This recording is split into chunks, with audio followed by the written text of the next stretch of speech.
नमस्कार, मी सुशील बांदेगरे, जुनावदरपेठ सामाजिक कार्यकर्ता।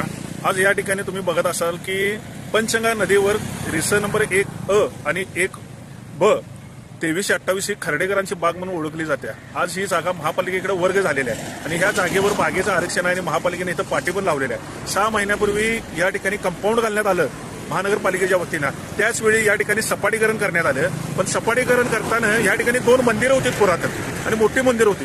ती मंदिरं एका रात्रीमध्ये या ठिकाणी गायब केलेली आहेत। चांगली महादेवाची असलेली मंदिरं हे गायब कुणी केलेत हा प्रश्न चिन्ह आमच्या समोर उभं राहिलेला आहे। ज्यावेळी आम्ही महापालिकेशी पत्रव्यवहार केला तर महापालिकेनं पण याबाबत कुठलीही जबाबदारी घेतलेली नाही आहे। पण एका रात्रीत मंदिरं कुणी गायब केलीत का? अल्लाउद्दीन खिलजी आला होता इथं मंदिरं गायब करायला?